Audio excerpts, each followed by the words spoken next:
back to Consultant's Corner. I'm Rebecca Brizi. This is my corner. I am a consultant. A consultant who just got off the phone with a client who was complaining about the sales cycle he had in selling to a business. He sells his services to other businesses, and he's been dealing with this particular client for about 6 weeks now on a deal that he thought would take a week. I understand his sentiment. The thing is, selling to a business is longer than selling to an individual. Every time you sell to a business, you are actually selling to 3 different people. There are 3 different profiles that have to evaluate whether to make this particular purchase within a business context. Even if you're selling to a very small business, those 3 profiles might only be 2 people or even all the same person, and yet they represent the 3 different ways in which the person making the purchase decision has to evaluate this decision. So it takes longer. What are those 3 profiles? The person who pays, the person who decides, and the person who uses. The person who pays is, shall we say, the CFO, the person with the financial strengths who decides,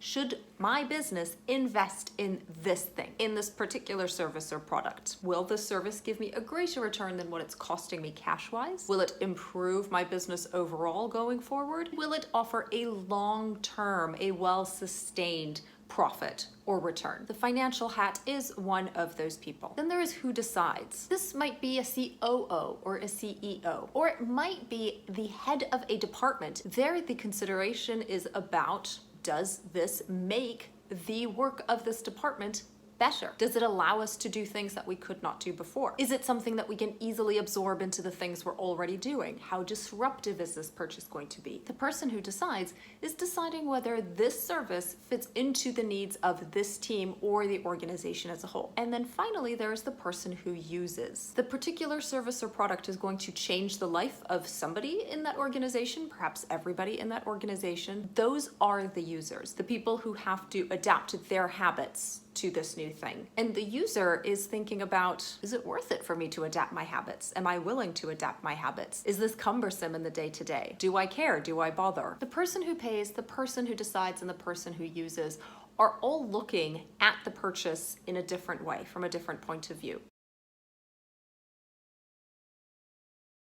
If you are a service provider to other businesses, then you have to be aware of that and know that when you go into a protracted negotiation, you will have to account for all 3 of those considerations. If you are dealing with a small business and those are not 3 distinct separate people or groups, then it might be that the person or people with whom you are negotiating aren't even aware that they're going through those 3 levels of consideration. But the better you understand it, then the more clearly you can present your case to address all of those concerns. So know upfront how you would pitch your services to the person who pays, how you would pitch them to the person who decides, and how you would pitch them to the person who uses, and sell to all 3 every time. Develop the correct language for each one. We spent some time working on that with this client, and we've got a rough draft for next time. We're going to elaborate on it further so that the next time my client enters a negotiation of this size, he's prepared. He can, from the beginning, lay out the case to all 3 of these needs. It'll make his life easier. When you sell to other businesses,